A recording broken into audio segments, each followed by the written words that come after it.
start our classes. So just today we have to discuss about the banking system. Okay, banking system in India. तो आज का हमारा topic जो है वो बैंकिंग सिस्टम इन इंडिया से हमारी क्लासेस है। बैंकिंग सिस्टम हमारा में क्या है, तो सबसे पहले देख सकते हैं reserve bank of India. Okay, reserve bank of India this is called central bank of India. ठीक है, तो ये सबसे पहले हमारा सेंट्रल बैंक कहलाती है, या हमारा गवर्नमेंट की जो हमारा बैंक होता है, गवर्नमेंट का बैंक होती है, इसको हम बैंक ऑफ बैंक भी कहते हैं। ध्यान दीजिएगा, इसे हम लोग बैंक ऑफ बैंक भी कहते हैं। ठीक है, तो इस आधार पे हम कह सकते हैं कि हमारा जो रिजर्व बैंक ऑफ इंडिया था, इसकी जो इस्टेब्लिशमेंट हुई थी, इसकी इस्टेब्लिशमेंट देखा जाए तो 1 अप्रैल, ठीक है, 1 अप्रैल 1935 को इसकी इस्टेब्लिशमेंट हुई थी। आगे हम आरबीआई के बारे में बहुत लंबी डिस्कशन भी करूंगा, लेकिन याद रखें कि reserve bank of India was established on 1 April 1935, but it was completely nationalised. लेकिन इसको जो था एक नेशनलाइज्ड कर दी गई थी। इट वाज नेशनलाइज्ड ऑन 1 जनवरी 1949। लेकिन इसकी स्थापना हुई 1 अप्रैल 1935 को, जब हमारा देश आजाद नहीं हुआ था। लेकिन after independence when our government realised about that what is the main framework and what is the main motto and objective of bank and what is the establishment of banking for our all the populations, government supporting also. Okay, and finally this time we can say actually Reserve Bank of India was in the private ownership. Okay, and what the expectations from the banking state of our government was expecting, actually it was not fulfilling. ठीक है, तो उस समय, अच्छा मैं bilingual बोलूंगा, जिनको Hindi problem English होगी तो मैं बीच में हिंदी भी बोलूंगा। ठीक है, तो उस समय क्या हुआ कि देखने को मिला कि जो रिजर्व बैंक ऑफ इंडिया का जो एक्टिविटी जो होना चाहिए था, वो सरकार के लिए, देश की जो अर्थव्यवस्था में इसकी बहुत ही अच्छी योगदान होनी चाहिए, वो नहीं हो पा रही थी। तो अंततः क्या होता है कि इसको 1949 में भारत सरकार जो थी अपने हाथ में इसको ले लेती है। इसकी पहले हम थोड़ी कुछ आपको हिस्ट्री बता देता हूं। तो सबसे पहले याद रखेंगे कि RBI was conceptualise.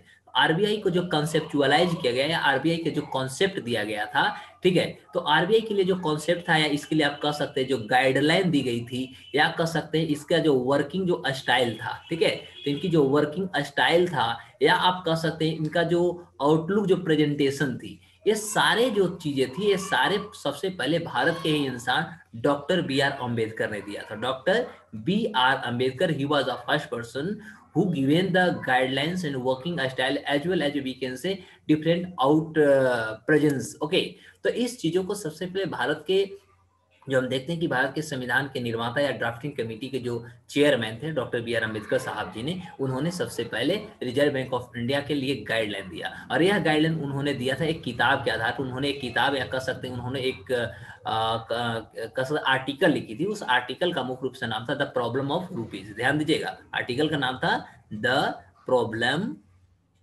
Of rupees, यानी पैसा की समस्या। ठीक है, तो प्रॉब्लम ऑफ रुपीज उनकी आर्टिकल थी, और इसके आधार पर था the problem of rupees, its origin and its solution. यानी पैसा, रुपया का जो समस्या है, और साथ ही साथ रुपया की जो हम बात करें कि उनकी जो ओरिजिन होती है और उसकी जो समस्या होता है, उन्होंने सबसे पहले आर्टिकल लिखा था। और इस आर्टिकल के आधार पर उस समय जो एक कमिटी का निर्माण की गई थी रिजर्व बैंक ऑफ इंडिया को बनाने के लिए, जिसका नाम था हिल्टन यंग कमीशन। ठीक है, ये भी आप याद रखें। तो जो हिल्टन यंग कमीशन थी, हिल्टन यंग कमीशन को सबसे पहले भारत में रिजर्व बैंक ऑफ इंडिया या सेंट्रल बैंक के रूप में ये विचार देने के लिए सबसे पहले बी आर अम्बेडकर साहब ने उनको कंसेप्चुअलाइज किया। उनको जो बैंकिंग सिस्टम या कह सकते जो गाइडलाइन होनी थी, गाइडलाइनों को उन्होंने बताया। और इस आधार पर इसके पीछे और रीजन थी। जब ईस्ट इंडिया कंपनी भारत में 1600 में ईस्ट इंडिया कंपनी इंडिया में आ जाती है, उसके बाद जिस तरह से वो भारत में अपने कह सकते व्यापार को बहुत अच्छा से बढ़ाती है, और उस समय क्या होती थी कि जितनी इनकम होती तो नॉर्मली वो इंग्लैंड लेकर चला जाता था। लेकिन बीच में जब क्या हुआ कि भारत में बहुत अच्छी उनकी स्टेब्लिशमेंट हो गई, बहुत अच्छी उनकी जब बिजनेस होने लगी, तो बार बार इंग्लैंड लाना, इंग्लैंड से फिर ले आना, इसमें कहीं ना कहीं उसकी प्रॉब्लम आ रही थी। तो जिसके कारण अंततः ईस्ट इंडिया कंपनी जो थी, उन्होंने कहा कि नहीं, भारत में ही हमारे लिए एक ऐसा बैंक होनी चाहिए जो भारतीयों के लिए भी हो और मेरे हो। लेकिन मुख्य रूप से देखा जाए तो जो भी उस समय बैंकिंग सिस्टम लाए गए थे, सारे के सारे प्राइवेट लोगों के द्वारा, ओनरशिप के द्वारा लाए गए थे। और अंततः इसी आधार पर हम कह सकते हैं कि इसकी स्थापना जो थी हिल्टन यंग कमीशन ने रिकमेंडेशन दिया, और अंततः आरबीआई एक्ट, ये भी ध्यान देने योग्य है, आरबीआई एक्ट 1934 के अंतर्गत 1 अप्रैल 1935 को आरबीआई को अंततः भारत का रिजर्व बैंक ऑफ इंडिया के रूप में स्टेब्लिशमेंट की जाती है, और नेशनलाइज 1 जनवरी 1949 को किया जाता है। यहां तक आप लोगों को क्लियर होगा तो मैं आगे बढ़ूंगा। क्लियर है सभी को?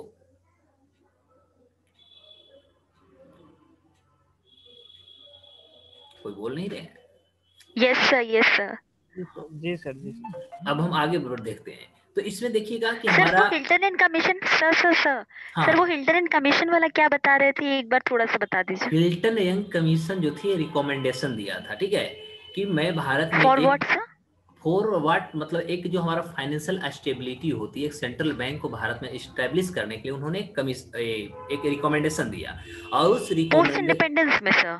यस यस, पोस्ट इंडिपेंडेंस की ही बात करें। इसके ओके, बाद मैं बहुत सारी हिस्ट्री पे बात करूंगा नीचे, लेकिन पहले हम फ्रेमवर्क को समझा देता हूँ एज ए फ्रेमवर्क पहले से। राइट सर, तो ये रिजर्व बैंक वो ठीक है मैं तो सर। ब्रीफ में भी बताया, आगे मैं इस सब पे फिर रिजर्व बैंक ऑफ इंडिया पे भी आऊंगा, उस पर लंबी डिस्कशन दूँ, अभी मैं एक फ्रेमवर्क दे रहा हूँ।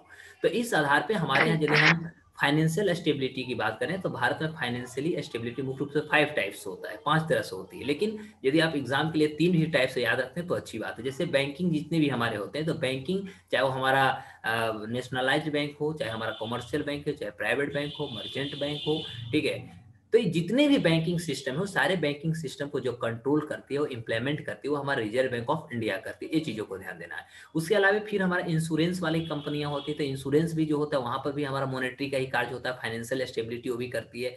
तो जितने भी हमारे यहाँ खासतौर पर इंश्योरेंस की बात करें तो इंश्योरेंस वाले को जो कंट्रोल करती है, इंप्लीमेंट करती है, उसको इरडा करता है। आप लोग नाम सुने हो इरडा, ठीक है, इंश्योरेंस रेगुलेटरी डेवलपमेंट अथॉरिटी। उसके अलावा जो हमारे पास जो सिक्योरिटी एक्सचेंज का काम करता है, यानी एक्सचेंजिंग की बात करें, जो इन्वेस्टमेंट की बात होती है, तो उसको हमारे भारत में सेबी करता है। तो मुख्य रूप से देखा जाए तो भारत में यदि हम फाइनेंशियल इंस्टीट्यूशंस की बात करें तो फाइनेंशियल इंस्टीट्यूशन के रूप में भारत में मुख्य रूप से 3 ऐसे इंस्टीट्यूशन होते हैं जो हमारे फाइनेंशियल इंस्टीट्यूशंस को मुख्य रूप से इंप्लीमेंट करते हैं तथा कंट्रोल करते हैं। इस आधार पे जब हम बैंकिंग सिस्टम के बारे में आते हैं तो बैंकिंग सिस्टम में हमने देखा कि यहाँ पर 2 हमारे पास रिजर्व बैंक ऑफ इंडिया के द्वारा बैंकिंग सिस्टम को हम तोड़ते हैं। एक हमारा शेड्यूल्ड बैंक होता है, एक हमारा अनशेड्यूल्ड। शेड्यूल्ड बैंक का मतलब होता है अनुसूचित बैंक। अब बात होती है कि शेड्यूल्ड बैंक किसको कहेंगे, तो इसको आप ध्यान दीजिए कि आरबीआई जो हमारा रिजर्व बैंक ऑफ इंडिया है, ठीक है, तो रिजर्व बैंक ऑफ इंडिया की जो हमारा शेड्यूल्ड एक्ट 1934 के जो सेकंड एक्ट में आता है, या कह सकते हैं कि रिजर्व बैंक जो हमारा रिजर्व बैंक ऑफ इंडिया 1934 जो एक्ट है, उसके सेकंड में या सेकंड शेड्यूल में जिन जिन बैंकों का नाम होता है वे सारे बैंकों को हम मुख्य रूप से शेड्यूल बैंक कहते हैं। और जो आरबीआई एक्ट 1934 के शेड्यूल सेकंड में जिनका नाम नहीं है उसे हम अनशेड्यूल्ड बैंक कहेंगे। ये चीजों को ध्यान दीजिएगा, आरबीआई एक्ट 1934। अब इस पे भी हम थोड़ा सा आपको और डीप समझा देता हूँ, आगे तो मैं ऐसे सिखाऊंगा बताऊंगा भी। अब यहाँ पर क्वेश्चन एक होता है, हम यहाँ पर 2 चीज कर रहे हैं, आरबीआई एक्ट 1934 एक होता है, एक होता है हमारा आरबीआई एक्ट 1949। ये दोनों में अंतर है। अंतर क्या है कि यदि किसी भी इंसान बैंक खोलना चाहेगा तो जो बैंक के लिए जो उसको रजिस्ट्रेशन लेना होगा, जो सर्टिफिकेट लेना होगा, वो आरबीआई एक्ट 1934 के अंतर्गत उससे मिलेगी, इश्यू मिलेगी कि हाँ आप बैंक खोल सकते हैं। जो भी उसका पैरामीटर्स होगा उनको फुलफिल करना होगा, ठीक है।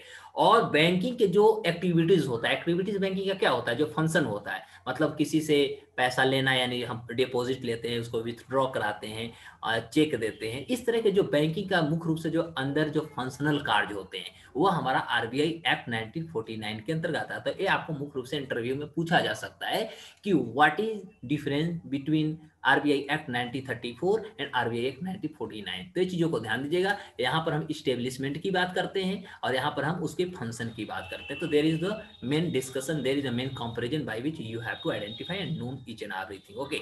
एंड सेकेंडली अब हम देखते हैं तो जो हमारा शेड्यूल्ड बैंक होती है, शेड्यूल्ड बैंक हमारा 2 भागों में बांटता है, एक हमारा कॉमर्शियल बैंक होता है, एक हमारा कोऑपरेटिव बैंक होता है। तो पहले मैं कोऑपरेटिव बैंक की चर्चा करता हूँ। कोऑपरेटिव बैंक जो होती है जिसको हम सहकारिता बैंक बोलते हैं, तो कोऑपरेटिव बैंक मुख्य रूप से हमारा 3 भागों में बट जाता है। एक जो होता है वो हमारा स्टेट कोऑपरेटिव होता है, दूसरा हमारा जो होता है वो सेंट्रल कोऑपरेटिव होता है, तीसरा हमारा प्राइमरी क्रेडिट सोसाइटी होती है। प्राइमरी क्रेडिट सोसाइटीज का मतलब कुछ ऐसे इंस्टीट्यूशन निर्माण किए जाते हैं जो खास तौर पे जो हमारे मीडियम इंटरप्राइजेस होते हैं, या कह सकते हैं बहुत स्मॉल फाइनेंसिंग जो सिस्टम होती है वहां पर कहीं कहीं सपोर्ट करते हैं।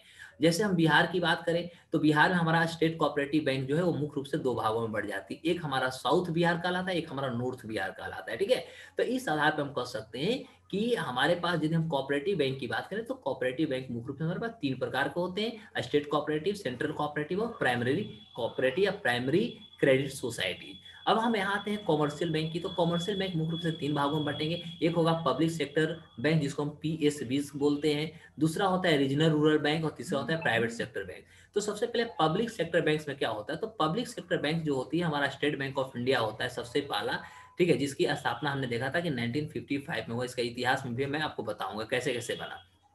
उसके बाद फिर हम 1959 में देखा कि एसबीआई एंड एसोसिएट 7 इसके आ गए थे, यानी 7 और 1 ये हमारा 8, यानी ओवरऑल हम बात करें तो ये मुख्य रूप से 1955 से भारत में एक बहुत बड़े कह सकते हैं ऑटोनोमस अथॉरिटी के साथ भारत में बैंकिंग सिस्टम का एक कार्य कर रहा था। लेकिन हम देख सकते हैं कि 2017 में फाइनली हमने क्या देखा कि जितने भी स्टेट बैंक ऑफ इंडिया, जैसे state bank of Jaipur, Bikaner, Travancore, Saurashtra, ये सारे जो थे अंततः हम कह सकते हैं कि 2017 में स्टेट बैंक ऑफ इंडिया तथा इसके साथ एसोसिएट और साथ ही साथ हमारे भारत में जो प्रथम जो महिला बैंक थी, भारतीय महिला बैंक, आप नाम सुने होंगे, बीएमबी, भारतीय महिला बैंक, ठीक है। तो जो भारतीय महिला बैंक थी, अंततः भारतीय महिला बैंक तथा सात एसोसिएट्स, ये सारे को स्टेट बैंक ऑफ इंडिया में 2017 में मर्ज कर दिए। मतलब कि अब न तो हमारे यहाँ भारतीय महिला बैंक बचे, न हमारे पास एसोसिएट्स बैंक एसबीआई के बचे, अब केवल हमारे पास बच के स्टेट बैंक ऑफ इंडिया बच गए। तो ये चीजों को या तो ये हमारा स्टेट बैंक में आ जाएगा, स्टेट बैंक ग्रुप में आगे देखेंगे। फिर आप देख सकते हैं अदर नेशनलाइज बैंक का मतलब हम देख सकते हैं कि 1969 में हमने देखा था कि इंदिरा गांधी जी के समय में हमारे पास 14 बैंकों का हम नेशनलाइज किया था।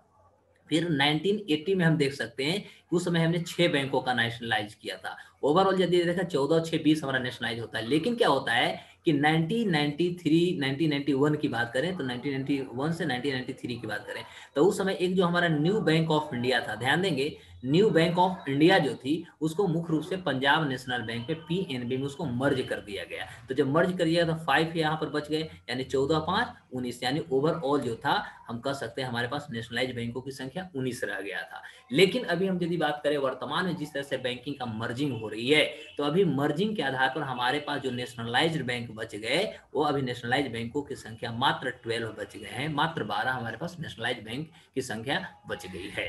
ठीक है, यहां तक सब लोगों को क्लियर है? Yes sir. Thank you.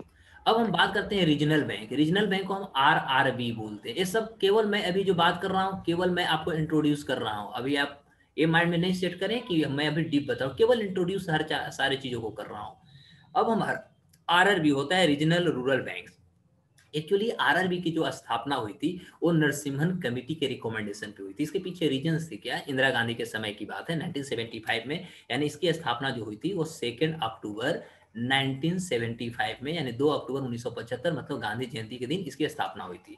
मैं इसके बारे में थोड़ा सा आपको बता देता हूं कि जिस तरह से बैंकिंग सिस्टम बहुत अच्छे से आगे बढ़ रहे थे, लेकिन जो हमारा रूरल एरियाज हो, ग्रामीण जो परिवेश थे, ग्रामीण क्षेत्रों में मुख्य रूप से जो जैसे ग्रामीण लोगों में भी जो एक फैसिलिटी होनी चाहिए या एक कह सकते अवेयरनेस होनी चाहिए था डिपोजिशन का या कह सकते हैं सेविंग का, वो लोगों में कहीं ना कहीं नहीं दिख रही थी। तो उस समय क्या हुआ कि इंदिरा गांधी जी ने एक रिकमेंडेशन मंगवाई और बैंकिंग सिस्टम को सुदृढ़ करने हेतु कह सकते हैं कि देश की हर जनता को बैंकिंग सिस्टम से जोड़ने हेतु उन्होंने एक कमेटी का गठन किया। और कमेटी जो थी नरसिम्हा राय जी के कमेटी एक रिकमेंडेशन में बनी थी और अंततः नरसिम्हा कमेटी जो वर्किंग ग्रुप थी, ध्यान दीजिएगा, उस समय जो बनी तो वो नरसिम्हान कमेटी एक ग्रुप बनी थी। एक कमेटी ग्रुप जी थी अंततः 26 जो था सितंबर 1975 को इन्होंने भारत सरकार को समय रिकमेंडेशन दिया कि ग्रामीण परिवेश के लिए एक अलग से बैंक होना चाहिए, जिससे कि लोगों में इस तरह से इंटरेस्ट जागे, वो अपने आप को अवेयर हो और उनमें भी सेविंग की प्रवृत्ति यानी नेचर जो हो उनमें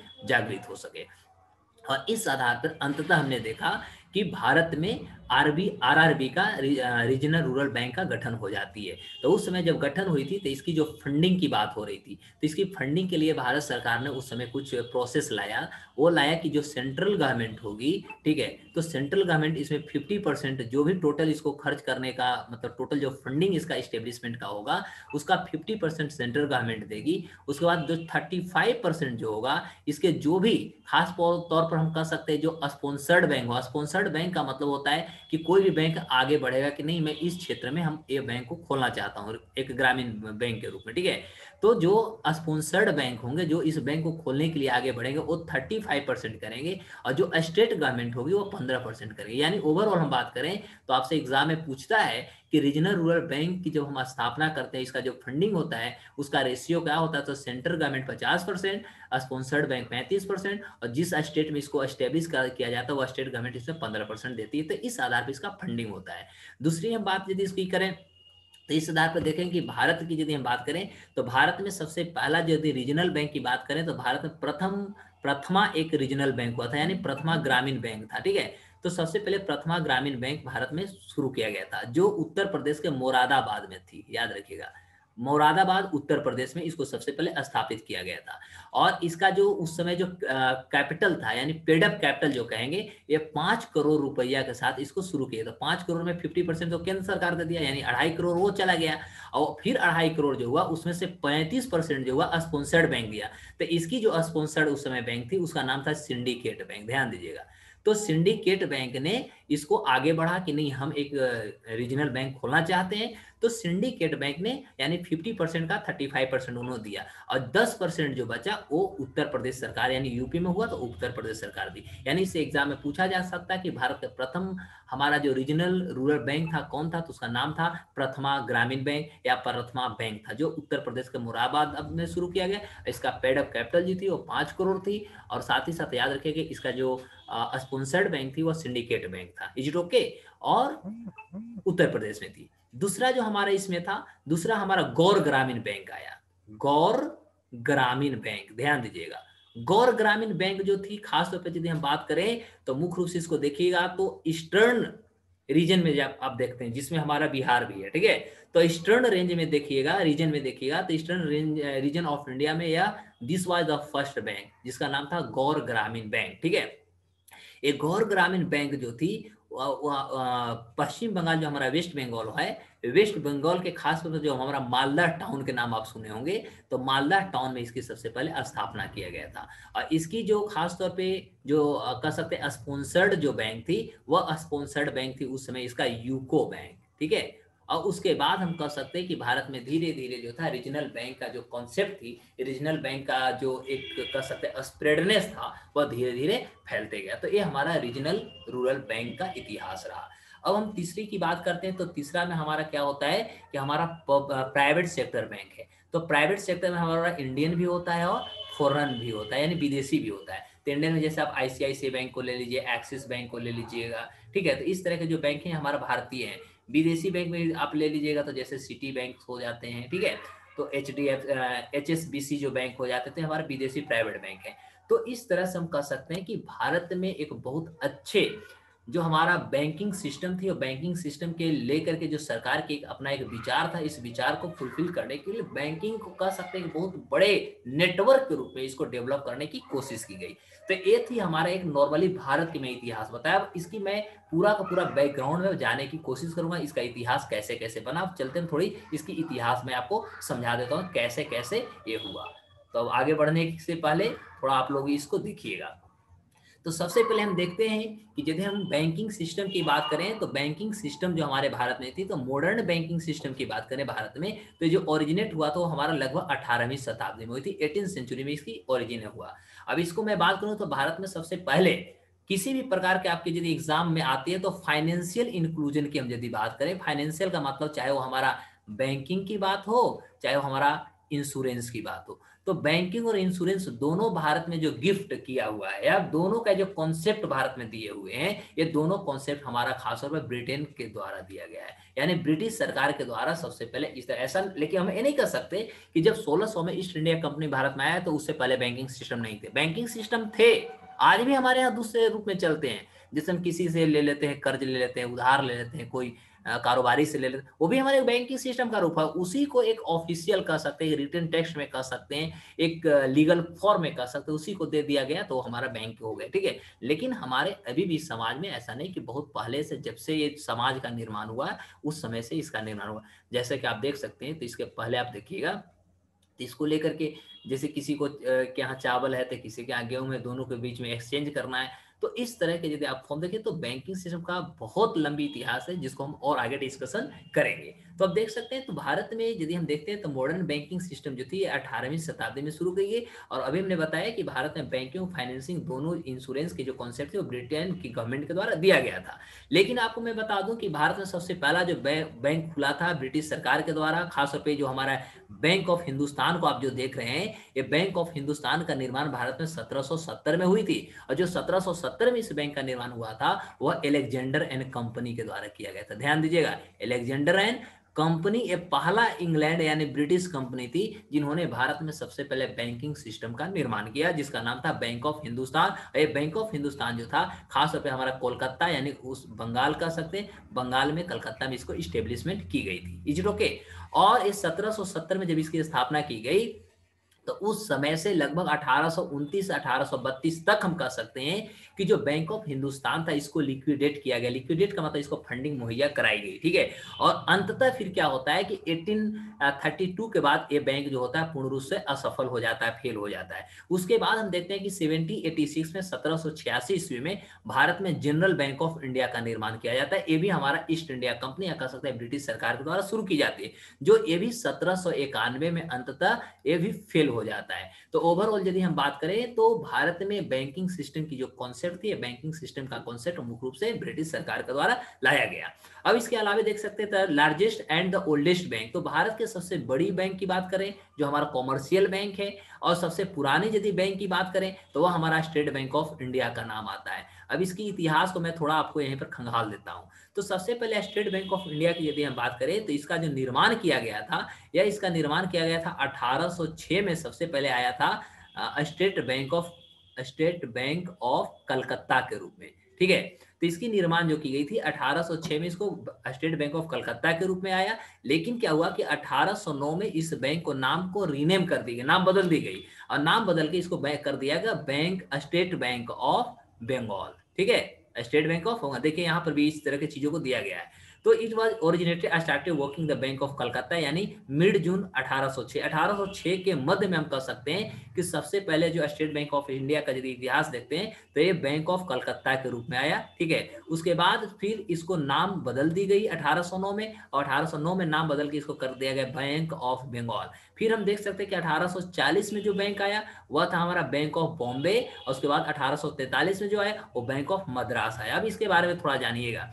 तो 1806 वाले को हमने बदल कर ले आए 1809 में, यानी जो हमारा बैंक ऑफ बंगाल हो गया, ठीक है। उसके बाद 1840 में हमने बैंक ऑफ बॉम्बे लिया, और फिर 1843 में बैंक ऑफ मद्रास लिया। ये तीनों जो हमारे पास बैंक थे उस समय तीनों बैंकों को प्रेसिडेंसी बैंक कहा जाता है। ये चीजों को ध्यान दीजिएगा, यानी 1843, 1809, 1840 और 1843 ये जो हमारा बैंक ऑफ बंगाल था, यानी bank of Bengal, bank of Bombay और बैंक ऑफ मद्रास, बीबीएम को आप कह सकते हैं। तो ये तीनों को उस समय प्रेसिडेंसी बैंक के रूप में जाना जाता था। लेकिन क्या होता है कि अंततः ये तीनों बैंकों को 1921 में 1921 में तीनों बैंकों को हमने क्या कर दिया, मर्ज कर दिया, ठीक है। और मर्ज करने के बाद इसको जो उस समय नाम दे दिया गया था, उस समय नाम इसको दे दिया गया इंपीरियल बैंक, ये भी ध्यान दीजिएगा। तो 1921 में इस तीनों बैंकों को अंततः मर्ज कर दी जाती है, और मर्ज कर देने के बाद ये तीनों बैंकों का नाम इंपीरियल बैंक दे देता है, ठीक है। और इंपीरियल बैंक का मतलब होता है सम्राट का बैंक, इंपीरियल बैंक का मतलब होता है एक बहुत राजाओं का बैंक, या इंपीरियल बैंक का मतलब होता है एक बहुत बड़े जो कारोबारी उस समय हमारी ईस्ट इंडिया कंपनी थी जिनकी सबसे ज्यादा इस पर का सबसे इफेक्ट था, ठीक है, सबसे ज्यादा इस पर उनको अपना मोनोपोली थी, उस आधार पर इसको नाम दिया गया इंपीरियल बैंक। फिर अंततः क्या होता है कि जब तक हमारे देश आजाद नहीं होती है, यानी टिल 1947 हम कह सकते हैं, तो 1947 में जब देश आजाद हुआ उस समय भी इंपीरियल बैंक के रूप में ही जाना जाता था। लेकिन क्या हुआ कि 1955 में इस बैंक जो हमारा इंपीरियल बैंक थी इसको स्टेट बैंक ऑफ इंडिया नाम दे दिया गया, यानी नेशनलाइज कर दे जाती है। और अंततः 1959 में हम देखते हैं कि एक state bank of India act, state bank of India act 1959 एक नया एक लेजिस्लेशन लाया जाता है, एक एक्ट लाया जाता है, और उस एक्ट के आधार पर अंततः स्टेट बैंक ऑफ इंडिया जिसकी हमने नेशनलाइज देखा 1955, और 1959 में इसमें 7 और स्टेट बैंक ऑफ इंडिया का एसोसिएट इसमें ऐड कर दी जाती है। ओवरऑल हम कह सकते हैं कि 1959 से state bank of India plus ये 7 यानी ओवरऑल 8 बैंक इस तरह से हमारे भारत में काम शुरू करते हैं। देख सकते हैं उसी का इतिहास यहाँ पर मिल सकती है। तो 3 बैंक्स पर मर्ज, तीनों बैंकों को हमने मर्ज कर दिया 1921 ईस्वी में, उसमें से इसका नाम हुआ imperial bank of India, which upon India independence, देश की आजादी तक आप देख सकते हैं became state bank of India. 1955 में इसको स्टेट बैंक ऑफ इंडिया का दर्जा दे दिया जाता है। फॉर मेनी ईयर्स, बहुत सारे सालों तक इसको प्रेसिडेंसी बैंक बोला गया। प्रेसिडेंसी बैंक कब से कब तक हमने बताया, तो यानी 1843 में, यानी इस समय से तीनों हमारा प्रेसिडेंसी बैंक के रूप में जाने, कब तक, 1921 तक, क्योंकि 1921 में हमारा बना इंपीरियल बैंक, यानी 43 से 1843 से कह सकते हैं कि 1921 तक यह हमारा जो थी प्रेसिडेंसी बैंक के रूप में जाना जाता था। और फिर हम कह सकते हैं कि एज डिड दियर सक्सेसर, जिस तरह से सफल हुआ until the reserve bank of India, जब तक हमारे रिजर्व बैंक ऑफ इंडिया की स्थापना 1935 में हो गई under the reserve bank of India act 1934। तो हम कह सकते हैं कि जो हमारा एसबीआई का जो गठन हुई थी यह हमारा एक सेपरेट एक्ट के आधार पर आया था, और रिजर्व बैंक ऑफ इंडिया जो बना ये हमारा एक सेपरेट एक्ट आरबीआई एक्ट 1934 के अंदर है। इसलिए हम कह सकते हैं कि दोनों अलग अलग चीजें हैं, दोनों एक नहीं। वो अलग बात है कि आज के डेट में हमारा रिजर्व बैंक ऑफ इंडिया जो है स्टेट बैंक ऑफ इंडिया को भी लिक्विडेट कर रहा है। यहाँ तक सबको बहुत अच्छा से क्लियर है या नहीं? सब लोग बोलेंगे जल्दी। Yes sir. Yes sir. और एक चीज ध्यान देंगे, अच्छा लगे तो थोड़ा सा थम्स अप जरूरी है, और यूट्यूब पे आप लोग थोड़ा लाइक सब्सक्राइब करते रहें, ठीक है, क्योंकि ये आपको मैं रिकॉर्ड ले रहा हूँ, ये मैं वीडियो वहां पर डाल दूंगा। अब आगे देखते हैं, अगले इतिहास को देखते हैं। तो 1960 1960 में यदि आप देखते हैं तो क्या होता है, the state bank of India was given the control, यानी स्टेट बैंक ऑफ इंडिया को कुछ कंट्रोल दिया गया। हुआ क्या था, 8 स्टेट एसोसिएट्स। अभी हमने क्या बताया कि 1955 में स्टेट बैंक ऑफ इंडिया बना, और 1959 एसबीआई एक्ट 1959 के अंतर्गत इसमें 7 एसोसिएट जुड़े, यानी 7 और 1 8 हो गया ना। तो यही ओवरऑल कर रहा है कि जो 8 एसोसिएट्स बैंक हुए under the state bank of India, एक सब्सिडरी बैंक के रूप में एक्ट 1959 में आ गए। फिर कहता है दिस आर नाउ कॉल्ड, अब इसको हम एसोसिएट्स बैंक कहने लगे। किसको? ये जो 7 हमारे पास आए, ठीक है। एंड 1969 1969 में हम देखा कि इंडियन गवर्नमेंट जो थी नेशनलाइज किया कितने बैंकों को, 14 बैंकों का भारत सरकार ने नेशनलाइज किया। उस समय भारत के प्रधानमंत्री जो थी वो इंदिरा गांधी जी थी, ध्यान दीजिएगा। अभी हम पहले भी सब डिस्कशन कर दिया। तो 14 बैंकों का जो राष्ट्रीयकरण हुआ वो 1969 में हुआ, ठीक है। तो इसके पीछे रीजन थे कि सारे के सारे जो बैंक थे सारे के सारे प्राइवेट ओनरशिप में चल रहे थे, ठीक है। तो कहीं ना कहीं जो बैंकिंग सिस्टम या बैंकिंग का जो हमारा एक्सपेक्टेशन गवर्नमेंट की थी, हमारी समाज की थी, हमारे देश का था, ये कहीं ना कहीं आप फुलफिल नहीं कर पा रहे थे। वो ज्यादा से ज्यादा खुद प्रॉफिट ले रहे थे, लेकिन देश हित में कोई कार्य नहीं कर रहे, जिसके कारण गवर्नमेंट को इस तरह से आप कह सकते हैं इनिशिएटिव स्टेप्स लेने पड़े। फिर कहते हैं one of the big banks was bank of India, उस समय की सबसे बड़ी जो बैंक थी बैंक ऑफ इंडिया थी। इन 1980 1980 में 6 और ज्यादा बैंकों को जो किया गया नेशनलाइज किया। हमने बताया था कि यहाँ पर हमने 14 किया, फिर 6 किया, लेकिन एक न्यू बैंक ऑफ इंडिया को हमने मर्ज कर दिया 1993 में, है ना, जिसके कारण फिर हमारे पास कितने बच गए, मुख्य रूप से हमारे पास 19 बच गए। तो अब देख सकते हैं this nationalised banks are the majority of lenders. तो इससे क्या हुआ कि जो हमारे भारतीय इकोनॉमी थी उसमें जो लेंडर्स को ज्यादा से ज्यादा बैंकिंग कार्य करने लगे और dominate the banking sector because they're large. तो इसके पीछे रीजन थी कि जो हम अभी आप पहले ही बताया कि जो हमारे लेंडर्स थे, यानी जो हमारे कर्ज लेने वाले लोग थे, तो उनको जिस तरह से इंडियन इकोनॉमी के बूस्टअप करने के लिए जो उनको चाहिए था, है ना, उनके साथ कहीं ना कहीं ये सारे बैंक जो थे डोमिनेट कर रहे थे, बहुत अच्छे वो बैंकिंग सिस्टम को प्रोवाइड नहीं कर रहे थे, और ये सारे ही कारण हुए कि अंततः सरकार को अपने हाथ में लेना पड़ा और इस तरह के नेटवर्किंग को उन्होंने आगे बढ़ाया। इस आधार पे देख सकते हैं इंडियन बैंकिंग सेक्टर जो थी वह मुख्य रूप से भिन्न भिन्न क्षेत्रों में हम कैसे इसको क्लासिफाइड कर सकते हैं, जैसे शेड्यूल बैंक होता है और नॉन शेड्यूल। तो शेड्यूल के बात आए हम आरबीआई एक्ट 1934 के सेकंड इंडेक्स में। तो सेकंड इंडेक्स में जो आरबीआई एक्ट 1934 के सेकंड इंडेक्स में जो बैंक आते हैं उसको हम शेड्यूल बैंक कहेंगे, और जो आरबीआई एक्ट 1934 के सेकंड इंडेक्स में नहीं आते हो वो हमारा नॉन शेड्यूल बैंक कहलाएंगे।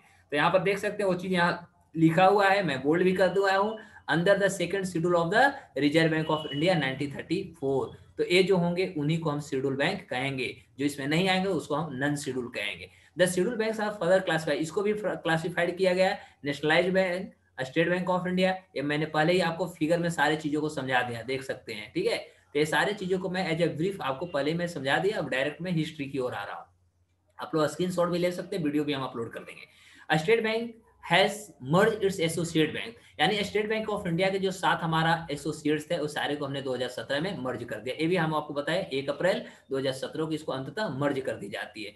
With the merger SBI has a global ranking of 236 on the Fortune 500 index, यानी फॉर्चून 500 इंडेक्स में यदि देखा जाए तो इसकी ग्लोबल रैंकिंग जो है स्टेट बैंक ऑफ इंडिया का वह कितना आ गया, तो आप देख सकते हैं 236 इसका ग्लोबल रैंकिंग आती है। And the term commercial banks refers to both schedule and, और खास तौर में कह सकते हैं जो भी हमारे पास कॉमर्शियल बैंक्स हैं, ठीक है, वो दोनों रिफर्स करते हैं, चाहे वो शेड्यूल हो या नॉन शेड्यूल कॉमर्शियल बैंक्स हो, जिसको हम रेगुलेट करते हैं किसके आधार पर, बैंकिंग रेगुलेशन एक्ट 1949, जिसमें हमें क्या बताया कि जिसमें हम बैंकिंग फंक्शन के बारे में स्टडी करते हैं।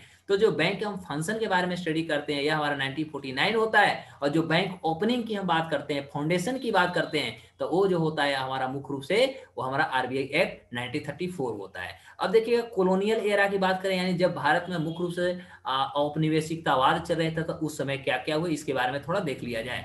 तो कहता है कि जब हमारे भारत में ब्रिटिश सरकार चल रही थी और ब्रिटिश जब हमारे बहुत सारे रूलर थे, मर्चेंट्स थे, तो उस समय क्या हुआ कि भारत में सबसे पहले यूनियन बैंक ऑफ कलकत्ता का निर्माण किया गया, और यूनियन बैंक ऑफ कलकत्ता का निर्माण जो हुई थी वो 1829 में हुआ था, जो first private joint stock association के अंतर्गत आती थी। ये चीज को ध्यान दीजिएगा। बाय द वे यदि आता है कि first private joint stock association और पार्टनरशिप के अंतर्गत भारत में सबसे पहला बैंक कौन खुला था, तो उसका नाम था यूनियन बैंक ऑफ कलकत्ता, जिनका स्थापना 1829 में हुई थी। इसका जो प्रोप्राइटर्स थे, यानी कह सकते हैं इसके डायरेक्ट कहिए तो इसकी जो ऑनरिंग था, ठीक है, ऑनरिंग जो थी वो मुख्य रूप से जो कॉमर्शियल बैंक्स थे, ठीक है, उनके अंतर्गत आते थे या कलकत्ता बैंक के अंतर्गत आते। हु कहता है बाय म्यूचुअल कंसेंट क्रिएटेड अंदर यूनियन बैंक और रिप्लेस टू बैंक्स। इसके आधार पर हम कह सकते हैं कि जो इस तरह से इस पहले जो दो बैंक्स थे वे सारे को रिप्लेस करके उन्होंने यूनियन बैंक को के स्थान पर उसको ले आता है। 1840 का आप इतिहास देखिएगा तो उस समय क्या हुआ था कि सिंगापुर में एक ऐसी एजेंसी खोली गई थी, ठीक है, अंततः उसको हमने देखा कि मिर्जापुर में उसको क्लोज भी कर दिया जाता है, that has open the previous year, जो फिर पिछले साल इसको शुरू करता है। ये तो बैंकिंग सिस्टम का थोड़ा सा हिस्ट्री है। 1840 आप देख सकते हैं कि बैंक जो थे रिवल्ट करता है the subject of the fraud, यानी फ्रॉड की बात करते हैं तो जो बैंकिंग सिस्टम में कहीं ना कहीं जो नाकामियां थी, नाकामियां को सबसे पहले 1840 में इसको रिवील किया जाता है, ठीक है। और एक इनके द्वारा होते तो जो बैंक अकाउंटेंट्स होते हैं उनके द्वारा इस तरह के फ्रॉडगिरी और इस तरह के गलत कार्य किए जाते थे। यूनियन बैंक जो था वो इनकॉर्पोरेटेड हुआ इन 1845 में इसको इनकॉर्पोरेट किया जाता है, लेकिन 1848 तक यह भी हमारा यूनियन बैंक जो था ये भी असफल हो जाता है, फेल हो जाता है। Having been the insolvent, insolvent का मतलब समझ सकते हैं बहुत ज्यादा इसके पास उधार कर्ज आना चालू हो गया था for some time, and having used new money from the depositors to pay its dividends. और ये कारण बने जिसके कारण 1845 में इसको निर्माण किया जाए, इनकॉर्पोरेट किया, और 1848 में अंततः यह सफल हो जाती है। अब बात होती है, अब थोड़ा यहाँ से आप ध्यान दीजिएगा, एक क्वेश्चन आपके लिए बहुत इंपॉर्टेंट यहाँ से हो सकता है। अब यदि हम Awadh bank, commercial Awadh bank की हम बात कर रहे हैं, तो अवध बैंक को हम लोग इंग्लिश में औध बैंक बोलते हैं, औध कॉमर्शियल बोलते हैं।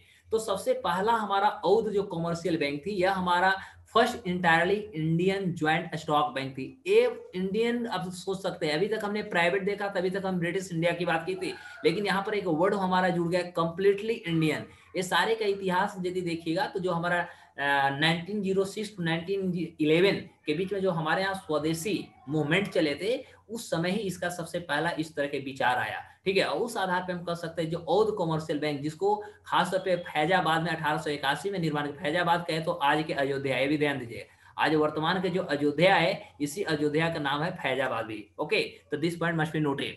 तो सबसे पहले अयोध्या यानी फैजाबाद में 1881 ईस्वी में हमारा जो था अवध कॉमर्शियल बैंक का स्थापना किया, जो मुख्य रूप से भारत का प्रथम इंडियन ज्वाइंट स्टॉक बैंक था, ठीक है। उसके बाद क्या हुआ कि जब इसको 1881 में इसको स्थापना किया जाता है, लेकिन 1958 में ये जाकर के असफल हो जाती है, असफल यानी फेल हो जाती है। और उसके बाद फिर हमारा पंजाब नेशनल बैंक की स्थापना होता है, ठीक है, जिसकी स्थापना 1894 में 1894 में खासतौर पर पंजाब नेशनल बैंक की स्थापना होती है। और इसकी स्थापना उस समय भारत का लाहौर में हुआ था, जो अभी वर्तमान में पाकिस्तान है, ध्यान दीजिएगा। तो पंजाब नेशनल बैंक की स्थापना हुई थी उसमें लाहौर, यानी उस समय की इंडिया, अभी वर्तमान के पाकिस्तान में, और भी सर्वाइव टू द प्रेजेंट। और उस समय से अभी तक हम कह सकते हैं पंजाब नेशनल बैंक जो है ये भारत को सर्वाइव कर रही है। और एक कह सकते हैं स्टेट बैंक ऑफ इंडिया जो भारत की है, स्टेट बैंक ऑफ इंडिया के बाद दूसरा आप कह सकते हैं सबसे बड़ी जो लार्जेस्ट बैंक ऑफ इंडिया है, उस रूप में पंजाब नेशनल बैंक देश को सेवा प्रदान कर रही है। ये चीजों को आप ध्यान दीजिएगा, स्क्रीनशॉट लेना होगा तो ले लेंगे, ठीक है। आगे आप देख सकते हैं तो around the turn of the 20th century, 20वीं शताब्दी के लगभग में आप देखिएगा तो देता है कि इंडियन जो हमारी इकोनॉमी थी was passing through the relative period. तो देखा जाए तो पहले की अपेक्षा अब हमारी 18वीं शताब्दी से 20वीं शताब्दी को आ रहे हैं, तो हमारी जो इकोनॉमी थी वह कहीं ना कहीं बहुत अच्छा सरप्लस करते जा रहा था।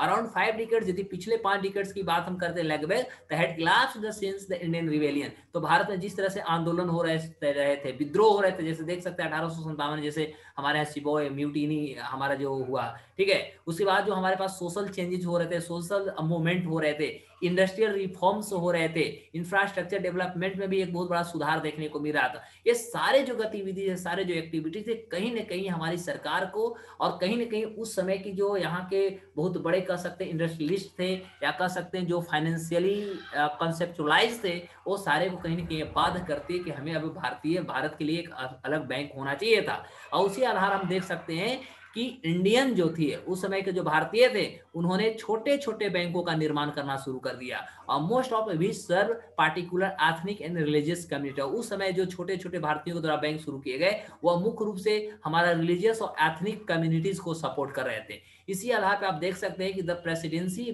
जो बैंक थे, dominated banking in India, Bharat में प्रेसिडेंसी जो थे वो मुख्य रूप से बैंकिंग सिस्टम को भारत में बहुत ज्यादा डोमिनेट करते हैं। लेकिन क्या हुआ, there were also some exchange, लेकिन कुछ हमारे बैंकिंग सिस्टम में बदलाव भी हुए, और उसी आधार पर हम कह सकते हैं कि इंडियन ज्वाइंट स्टॉक बैंक जो थे ज्यादा संख्या में यहाँ पर स्टेब्लिश होना चालू होता है। और ये सारे सेक्टरों में देखिएगा तो भिन्न भिन्न प्रकार के हमारे पास सेगमेंट्स ऑपरेशंस के थे बैंकिंग सिस्टम को अपने इकोनॉमी को सुधार करने हेतु। एंड द एक्सचेंज बैंक जो भारत की थी उसमें हम कह सकते हैं मुख्य रूप से यूरोपियन के द्वारा इसको ऑन किया जाता था, यानी चलाया जाता था, और उसका मुख्य रूप से जो कंसेंट्रलाइज थी वो था कि हम फाइनेंसिंग फॉरेन जो ट्रेड है उसको हम कैसे बढ़ाएं, यानी भारत से हम ज्यादा से ज्यादा कैसे कमाएं। ठीक है, इंडियन ज्वाइंट स्टॉक बैंक जो थी वो जनरली जो था वो कैपिटलाइज होती थी, और उसमें देखा जाता था कि बहुत सारे एक्सपीरियंस की कमी थी, क्योंकि हमारे पास उसमें बहुत अच्छी एजुकेशन नहीं थी, बहुत अच्छे हम उसके बारे में अपने आप को कह सकते रिचिन नहीं थे। एंड मैच्योरिटी जो थी to complete with the presidency and the exchange bank, तो उस आधार पे हम क्या करते हैं, एक्सचेंज बैंक और प्रेसिडेंसी बैंक से ज्यादा अपने मैच्योरिटी को कंप्लीट करते थे। और सेगमेंट, इस तरह के जो सेगमेंटेशन था वो लॉर्ड कर्जन के समय में दिया गया था। लॉर्ड कर्जन ने इसको बहुत अच्छे से ऑब्जर्व किए, और उस रेस्पेक्ट में कह सकते हैं बैंकिंग को ऐसा महसूस किया गया कि अब इसे और आगे बढ़ाया जाए। We will like some old fashion, क्योंकि हमारे पास उस समय जो बैंकिंग सिस्टम की जो तरीका थे वो बहुत पुराने थे, और इस आधार पे आगे हम देखेंगे तो बैंकिंग सिस्टम में भारत में जो सबसे बड़ा महत्वपूर्ण जो बदलाव देखने को मिला वह मुख्य रूप से जो हमारे यहाँ स्वदेशी जो आंदोलन हुए, मूवमेंट हुए, अंततः 1906 से लेकर 1906 से 1911, यानी स्वदेशी आंदोलन कब हुआ, तो जब हमारा बंगाल का डिवीजन हुआ था 1905 में, जब बंगाल का विभाजन हुआ उस समय ही हमारा स्वदेशी आंदोलन भारत में शुरू हुए। और उस समय भारत के जो बड़े बड़े नेता थे उन्होंने कसम खाया, तथा जो उस समय के बड़े बड़े इन्वेस्टर्स थे, इंडस्ट्रियलिस्ट थे, उसको भारत के जो स्वतंत्रता संग्राम वाले जो नेतागण थे उन्होंने उन्हें शपथ दिलाया कि अभी तक हमने अंग्रेजों की हर कार्यों पर ताली लगाया है या हम उनका समर्थन किया है, हम कब तक इतना दूसरे के समर्थन करते रहेंगे, हमें अपने एक बैंक भी स्थापित करना होगा। और उसमें देख सकते हैं कि स्वदेशी मूवमेंट में हमने क्या देखा कि उन्होंने जो लोकल बिजनेसमैन थे, जो पॉलिटिकल फिगर्स थे, वे सारे को उन्होंने इंस्पायर्ड किया। और इंस्पायर्ड किस लिए किया कि हम बैंक को फाउंड करें, ठीक है, and for the Indian community, भारतीय कम्युनिटी के लिए इसको स्थापित करें। And number of banks established then, और उस समय हम कह सकते हैं कि भारत में बहुत सारे बैंकों का निर्माण किया जो सर्वाइव्ड कर रहे हैं अभी वर्तमान में। जैसे देख सकते हैं कैथोलिक सीरियन बैंक था, उस समय ही खासतौर पे भारतीयों के द्वारा शुरू किया गया। साउथ इंडियन बैंक जो थी भारतीयों के द्वारा शुरू किया गया। बैंक ऑफ इंडिया जो था ये भी स्वदेशी आंदोलन के समय शुरू की गई थी। कॉर्पोरेशन बैंक अभी वर्तमान में जो दिख रहा है ये हमारा स्वदेशी आंदोलन के समय आया। Indian bank, bank of Baroda, Canara bank, central bank of India, ये सारे जो बैंक थे, सारे बैंक कहीं ना कहीं हम कह सकते हैं कि जो हमारे यहाँ स्वदेशी आंदोलन चल रहे थे, स्वदेशी आंदोलन की जो एक बहुत बड़ा कह सकते हैं विचार थी, उस समय तो स्वतंत्रता संग्रामी जो थे उन लोगों ने जिस तरह से इंस्पायर्ड किए, खासतौर पर लोकल जो बिजनेसमैन थे, जो पॉलिटिकल फिगर्स थे, उस समय इसमें बहुत बड़ा बदलाव हुआ। अंततः भारत में बहुत सारे कह सकते हैं इस तरह के बैंक हुए। इसके अलावा भी आपको पता होनी चाहिए कि भारत में बहुत सारे प्राइवेट बैंक का भी निर्माण की गई थी। और अंततः हम कह सकते हैं कि गवर्नमेंट ऑफ इंडिया एक्ट 1935 जब बना तो उस समय सबसे पहले जो रिजर्व बैंक ऑफ इंडिया 1935 में जब इसको स्टेब्लिश कर दी गई, तो हमने देखा कि ब्रिटिश सरकार के सबसे पहले सर ऑसबॉर्न स्मिथ जो 1 अप्रैल 1935 को आरबीआई का रिजर्व स्टेब्लिशमेंट के बाद वह सबसे पहले गवर्नर बनते हैं।